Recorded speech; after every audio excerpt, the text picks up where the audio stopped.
Hello and welcome back to my channel. আমি লিপিকা চলে এসেছি আবারও রান্নাঘরে।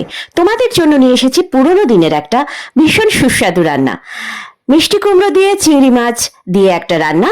তো প্রথমেই আমি কড়াইয়ে তেল গরম করে নিচ্ছি, আর আগে থেকে রেডি করে রাখা চিংড়ি মাছ সেটা আমি আগে ভেজে নেব। তো কড়াইটা তেল গরম হয়েছে কিনা সবার আগে এটা দেখব। এরপর চিংড়ি মাছগুলো আমি নুন হলুদ দিয়ে ভেজে নেব।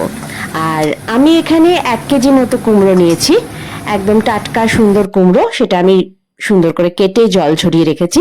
এবারে কড়াইয়ে তেল দিয়ে বেশ কিছুটা কালো জিরে এবং অনেকগুলো কাঁচা লঙ্কা চিড়ে আমি ফোড়ন দিয়েছি। সুন্দর গন্ধ বেরোলে সেখানে আমি মিষ্টি কুমড়ো দিয়ে দিলাম, স্বাদ মতো নুন এবং পরিমাণ মতো হলুদ দিয়ে এবার আমি নাড়াচাড়া করব এবং ঢাকা দিয়ে দিয়ে এই রান্নাটা করব। একটু ঢাকা দেব এবং একটু তুলবো এবং নাড়াচাড়া করব, কিন্তু জল দেব না। পুরো রান্নাটাই কিন্তু সর্ষের তেলে হবে।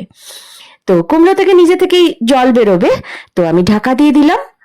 আর দেখা যাক কতক্ষণ লাগে কুমড়োটা মজে আসতে, অর্থাৎ নরম হয়ে যেতে। কুমড়োটা সেদ্ধ হতে হবে এবং একদম মিশে যাবে, এই আলাদা আলাদা গোটা গোটা একদমই থাকবে না। এবং শেষে চিংড়ি মাছটা আমি মেশাবো, তবে চিংড়ি মাছ আমি একটু আগেই দিলাম। কুমড়োটা অনেকটাই নরম হয়ে এসেছে, চিংড়ি মাছ যেহেতু গলে যায় না, তো আরেকটু ভালো করে সেদ্ধ করার জন্য চিংড়ি মাছটা দিলাম। এবার একটু নাড়াচাড়া করে আমি ঢেকে দেবো। প্রায় 3-4 মিনিট ঢেকে রান্না করার পর এবারে দেখো কুমড়ো কিন্তু প্রায় গলে মিশে গেছে এবং চিংড়ি মাছ কিন্তু গোটা গোটা আলাদা আলাদাই রয়েছে, একসঙ্গে মিশিয়ে দিলাম। সব শেষে রান্নায় স্বাদ আনার জন্য আমি কিন্তু অল্প পরিমাণে চিনি দেব। ঠিক আছে, একটু মিষ্টি এই রান্নাটাতে দেব, কারণ না হলে কিন্তু সুন্দর স্বাদ আসবে না। তো মিশিয়ে দিলাম অল্প পরিমাণে চিনি।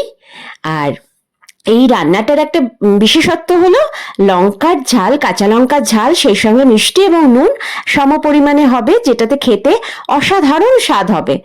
গরম ভাতে এটা তোমরা সবাই খেয়ে দেখবে, ট্রাই করবে। রুটি দিয়েও ভীষণ ভালো লাগবে, রুটি, পরোটা এবং গরম ভাত তিনটেতেই এটা সমানভাবে যায়। একদিন তোমরা ট্রাই করবে এবং কমেন্টে লিখো যে কেমন লাগলো এই পুরোনো দিনের রেসিপি। তো তোমাদের জন্য আরো এরকম টুকটাক রেসিপি নিয়ে আসতেই থাকবো। আর তোমরা আমাকে অনেক ভালোবাসা দিয়েছো, আমার রান্না অনেকে করেছো, কমেন্টেও লিখেছো এবং পার্সোনালিও জানিয়েছো। তো খুব ভালো লাগে তোমাদের জন্য কিছু করে দেখাতে। তো দেখা হচ্ছে আবার একটা নতুন ভিডিও নিয়ে, ততক্ষণ পর্যন্ত সবাই ভালো থেকো।